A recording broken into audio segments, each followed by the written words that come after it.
So someone says, I'm a rebel. My husband is a questioner. I'm taking your course and I want my husband to view video about his type. How should I approach this? Okay, so here's the thing. A lot of times questioners are like, has this been scientifically validated? Why should I waste my time on this course? So what you might say is, 2.8 million people have taken the online quiz. Like, the book was a bestseller. Many people, doctors are using this in their practice. Teachers are using it. A lot of people in workplaces are using it. People are finding it to be a really effective way to communicate more efficiently and more effectively with less conflict and more harmony. And looking at it myself, I feel like I'm getting insights into our relationship and how we could have more harmony and more effectiveness. And I think it would be a good use of your time. But if you would prefer to read about it, you could read about it. If you would prefer to listen to a podcast about it, you could listen to a podcast about it. Because maybe you want to do it while you're walking the dog, or maybe you want to read a book because you would rather read a book than, whatever is the most efficient way for you to get the information. Because with questioners, it's all like, well, why would I? Well, I would do it because it's going to make my life easier. It's going to make my relationships better. It's going to reduce conflict. And I can get that information in whatever way is the most efficient for me. So that is the language of questioners. They tend to love research and they love to learn about themselves. So you could also say, I think that you might get a lot of insights about yourself and how you can also kind of hack yourself, and learn how to do things more effectively. Questioners often resist being categorized. You would think rebels would resist being categorized, but it's actually questioners, because questioners are like, how could 4 categories possibly summarize like the variety of human nature? And I'm like, I don't know what to tell you, but 4 is all you need on this. Anyway, that's funny. So totally different strand of question. Someone's asking, Gretchen, did your own sibling age difference influence your daughter's age difference? I think it did, because Elizabeth, you and I just have had such a harmonious relationship the whole time. I mean, for one thing, it seemed normal to me. And I think that for a lot of people, you tend to just kind of repeat whatever was your experience because it seems normal. So Jamie's 3 years older than his brother. So I think we were kind of like, it was probably like 3 years or 5 years. And then just the way, chips fall as they may. So it ended up being more like 5.5. But I think it was. I think there are a lot of advantages to it. Well, Eliza and Eleanor are very close, or they seem to be, and they have a very harmonious relationship. But the fact is, like you and me, like they're very similar in personality. And I think that maybe if you were more different, it might be harder, because you don't have I think for some siblings, they have like lots of friends in common from high school or whatever, or they go to the same college. Whereas you and I could never do that because the age gap was so big. We were never, we did not share friends. We didn't share friends, and we couldn't have gone to college at the same time. Right? Yeah. Right. Which I think is a really great thing for siblings. And so that would have been tons of fun. And then you have kind of that core group of people that you share. But there's lots of, there's no wrong way. No. Oh, this is funny. Everybody's talking about tendencies. I love it. But Elizabeth, I don't want you, Elizabeth, you're an innocent bystander in my 4 tendencies obsession. Someone Elizabeth else now knows everything. She could like go out and like give the talk for me. She's an expert. Could.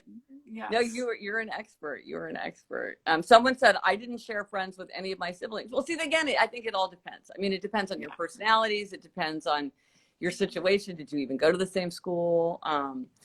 Someone said my relationship with my sisters definitely influenced my kids' age difference. Okay, give us a thumbs up if you feel like you tended to kind of replicate in your own family what the age difference was, because that's sort of interesting. And I think I think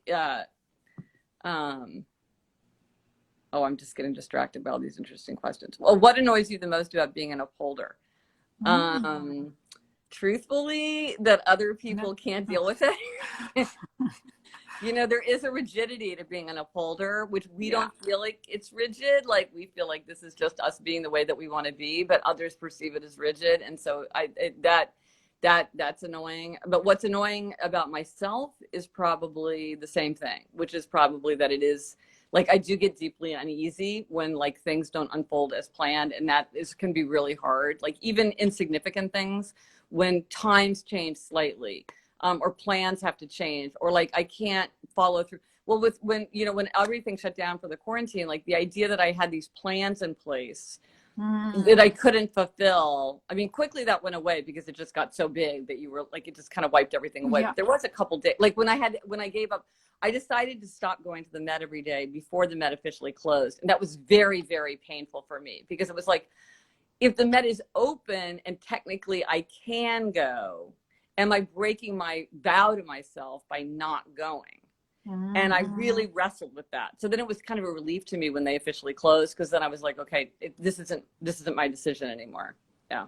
And even as a rule obliger, I'm such a rule follower, and it's so much easier for me to have rules rather than have to make my own rules. Whereas other people would hate, like rebels, hate having rules. Yes. I like rules. I find rules to be more relaxing. I know.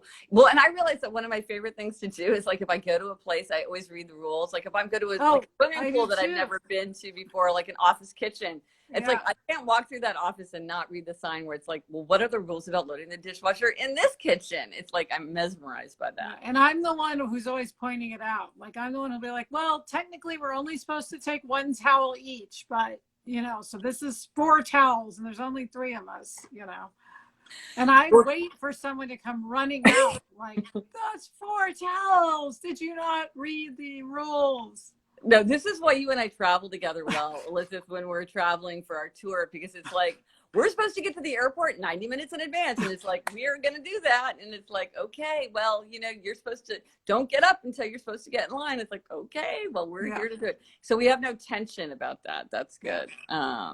That's good. Someone says, I've long been an obliger. Could I be evolving into a rebel? You could be falling into obliger rebellion. And so obliger rebellion can be almost like sort of pervasive and persistent for some obligers. They are not true rebels, but they are in kind of a constant obliger rebellion. That's a pretty tough state to be in. And so if you feel like that might be happening, you might want to kind of step back and think about what's going on. Because obliger rebellion is, it's not something that people have a lot of control over how it comes out, and it can be sort of destructive because it's an explosive kind of phenomenon. Someone says 4 towels as a questioner, that would not be a problem for me. See, that's the same thing. That's what Jamie be like, well, what's the purpose of this rule? Or like, why should we do that? Yeah. That's funny. That's funny. Okay, well, let's do the accountability check-in. So, eyes on you. What are you wanting to be held accountable for? This is my favorite part. Like, really, my whole life, I've just wanted an excuse to do this more. I know. I can do this thing too, Oh, yeah. I know that. Yeah, yeah. Neither of my daughters have figured that out. I like save that as my magic trick. Yes, put it in the comments. What do you want to be held accountable for? Walk 20 and 20, meditating, working on your novel, working on your PhD thesis, cleaning the toilets, eating leftovers. What is it? And give yourself a gold star if there's something that you've been doing and you want to get a gold star for. Oh, somebody's giving them a gold star. Mm-hmm. Excellent. 20 for 20. There we go. Good. Sleep and exercised. Someone says, I listened to an old Happier in Hollywood episode going to putter around the house. Oh, that's delightful. Yeah, it's weird. It's Memorial Day weekend. It doesn't, as you were saying, Gretchen, it doesn't feel like it. So part of me is like, well, I shouldn't be accountable for anything because it's a holiday weekend. Maybe that is what will make it feel like a holiday weekend. Oh. That I will have I'm accountable for nothing. What do you think about that? Well, but do you want me to hold you accountable for something fun? No. No, you want no accountability. Okay, that's good. Okay, accountability. That'll make it feel like a real 3-day weekend. Okay, so you're going to sleep in, stay up as late as you want, read whatever you want or not. In fact, I canceled Jack's chess lesson tomorrow morning because it's like, well, if it were really Memorial Day, I mean, it is, but we'd probably be going away. Yeah. And, sleeping in. And so he wanted to cancel. I said, okay, fine. Like, it's a 3-day weekend. If you don't want to do chess, you don't have to. Yes. So give us a thumbs up if you're doing something to try to mark this as a kind of traditional holiday weekend, even if it's pretty much the same as what you've been doing before. Like, have you come up with something like, we'll have a picnic in the backyard, or we're going to sleep as late as we want, or, we're going to, I don't know what, Well, someone asked earlier if we were going to barbecue. I'm sure we will not barbecue. We might get barbecue from a place, but even though we have a grill, I don't see us barbecuing. Wasn't Jack getting really into barbecuing? Like, or no, he was? Adam was. Adam was. It's a lot of work. I mean, it's like, it's a lot of work. Jamie loves to barbecue, and I really don't get it, but he does. Yeah. Someone says, I'm going to get takeout to celebrate our wedding anniversary. Wow. Seems like nice. A lot of people have wedding anniversary. Oh, I guess it's because it's Memorial Day weekend, right? Mine is the 26th. So there you go. That's right. Someone says, read lots and lots on Monday. Oh, that sounds good. Oh, someone says we're going to do the vanilla ice cream tasting you suggested. Oh, good. That's good. Post and let us know how it is.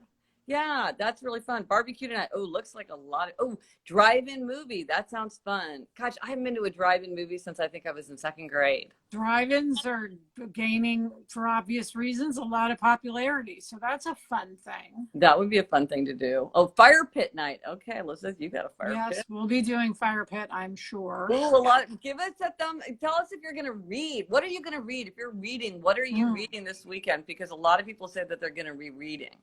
I'm going to be doing a lot of research reading this weekend, I think, which is not always, I will say this, that reading books about humor is not the most fun you can have. You might think, reading research about humor would be very entertaining. It turns out it is not the most entertaining thing. I think I'm going to read Circe, which everybody's talking about. Dad just read it. Yeah, Eliza's reading it. I don't know if she finished it, but she was reading it. Yeah, Dad loved it. I've heard so many people love it, and it's by Miller. I forget her first name. Madeline Miller. Oh, this is great. I love seeing all these people putting in all these great titles. Oh, yeah, put them in. Reading Attention, a love story. I think yes, we read it. I was That's Casey Schwartz's book. That's Casey Schwartz's book. That's right. I have it right here. Yeah. Oh, Little House on the Prairie. Oh, yeah, there you go. Somebody else is reading Circe. This is all these great books. Can't read while writing. That's interesting. And remember, if you're looking for a good book to read, the Happier Podcast Book Club, which is when we have the author come to do an episode with us. That book is The Dutch House, which is a wonderful novel by Ann Patchett. And if you're going to order it, Ann Patchett is actually the co-founder of an indie bookstore in Nashville called Parnassus. So it would be lovely if you ordered it from Parnassus or, of course, from your local indie bookstore. Again, that's called The Dutch House. We both loved it. We tore through it. Yes. So good. And for our Instagram Live Book Club, we will be discussing on June 21st a book called Broken Places and Outer Spaces, which is a short but very thought-provoking and powerful and so interesting memoir by Nnedi Okorafor, Okorafor. If you read Akata Witch, Akata Warrior, or any of the Binti books, this is Nnedi Okorafor. She's won tons of prizes. She writes both YA and adult fiction, and this is a memoir that she wrote, which I love. Give people a little bit of a taste of it. She was very athletic, had to have a back surgery, it went wrong. She ended up paralyzed, but she managed to walk again. So it has a happy ending, but that's sort of the basis for the memoir. And it's also about somebody coming into their avocation. Yes. And so it's sort of, there's a lot that happens in not that many pages. And someone says, is there a link for the book club details?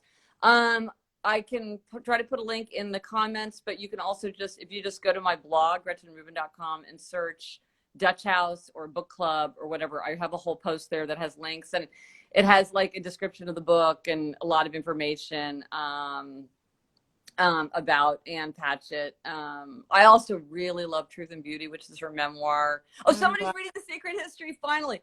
The Secret History. That is the book that I give to people who are in the hospital, where I'm like, if you just need to be totally transported and just like, you're just going to be in a completely different universe and you're just going to be turning page after page, like staying up until the middle of the night to read it. The Secret History. Gretch, remember you and I disagreed about the end of The Secret History, so we consulted your academic friend who was like an expert on The Secret History, and I think we were sort of both right or something. Yes. Yes, that's right. I don't want to give anything away. It is a somewhat inappropriate book in some ways. So like, use your judgment if you're giving it to somebody else to read, or yourself if you it's a little edgy. But I don't want to say more. Oh, someone says maybe you should talk to someone by Lori Gottlieb. Yes, we interviewed Lori Gottlieb a couple episodes ago. I can't remember. Do you remember the number of that? I don't remember the number of that episode. I don't. Wait, she was in our special episode where we gave relationship advice. So I don't know if that was 260. 260 or 270. Yeah. Someone said, I took The Secret History on my honeymoon 25 years ago. I still haven't read it. Oh my gosh. You'll enjoy it. It's very entertaining. It's very entertaining. It's very quick read. But I think we all have a book like that we just like carry around with us, and like it just never gets read. And it's just one of these funny things where you're like, it's not my destiny to read that book. Yes. Okay, everyone, we'll have a wonderful Memorial Day weekend. Yes. I will be back on Tuesday with Laura Vanderkam. Again, if you are interested in the 4 tendencies, I saw there were a lot of questions there. We couldn't get to all of them. The course is on sale for just $25 until June 1st. You can click the link on my profile if you want more information. So have a wonderful weekend, and let's all keep our hands clean and our minds clear. Bye. Bye.